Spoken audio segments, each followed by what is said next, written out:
आज का दिन मेरे लिए बहुत ही खुशी का दिन है। मुंबई सीरियल ट्रेन ब्लास्ट में जिनको गिरफ्तार किया गया था, मैं पहले दिन से कह रहा था कि ये गलत लोगों को गिरफ्तार किया गया है। बहुत दिनों तक इसमें कोई गिरफ्तारी नहीं हुई। एटीएस के चीफ और डीजी दोनों ने मिलकर एक दिन कहा कि हमें पूरा सुराग मिल गया है और इसमें बेगुनाहों को 19 साल तक रखा गया। उसमें 5-6 लोगों को फांसी की सजा सुनाई गई। मुझे वो दिन भी याद है जब ये कहा गया था कि ये लोग इनके टेलीफोन का रिकॉर्ड लाओ तो सब क्लियर हो जाएगा, और टेलीफोन का रिकॉर्ड लाने के लिए भी पुलिस तैयार नहीं थी कि इसमें बहुत बड़ा खर्च है।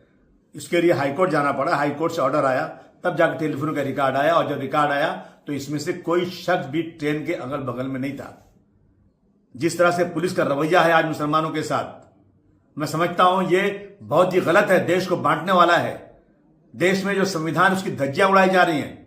जहां भी ब्लास्ट होता है बेकसूर मुसलमानों को जेल भेज दिया जाता है, और आज भी कितने मुसलमान बेकसूर पड़े 20-20 सालों से।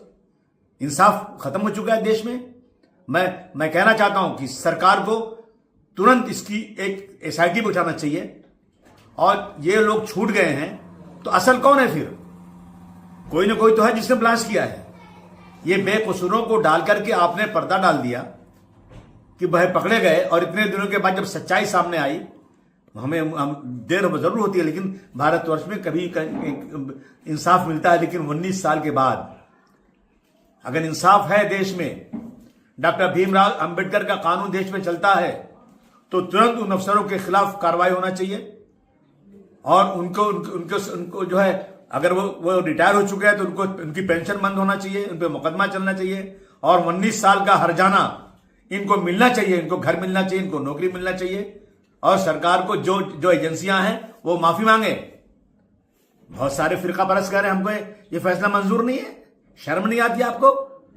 ये हाई कोर्ट का फैसला आया हुआ है। जब इनको फांसी की सजा हुई तो बहुत खुश हो रहे थे आप। जब सच्चाई सामने आ गई तो आपका दिल जो है सुनने को तैयार नहीं है। मैं समझता हूं कि ये आज जो है हमारे देश में जानबूझ करके मुसलमानों को बेकसूर फंसाया जा रहा है। बहुत ही गलत रवैया है। इस पर हमें सर जोड़कर बैठना चाहिए कि हमारे बच्चे बगैर किसी कसूर के जो सच्चाई के लिए आगे लड़ना चाहते हैं, देश की आजादी के लिए जिस कौम ने इतना बड़ा काम किया है, उस कौम के बच्चों को आज जबरदस्ती आतंकवाद में बंद किया जा रहा है। मुझे बहुत ही अफसोस है आज कि मैं कुछ नेताओं का आपसे स्टेटमेंट सुन रहा हूं। ये कह रहे हैं बहुत दुर्भाग्य छूटना है इनका, यानी बेकसूरों को फांसी मिल जाए तो आपको खुशी हो जाएगी। अगर असलियत है, कुछ कानून है, तो तुरंत इसकी इंक्वायरी होना चाहिए। इसके पीछे कौन लोग थे, किन्होंने इनको फंसाया, उनके खिलाफ सख्त कार्रवाई होना चाहिए। ये मेरी मांग है।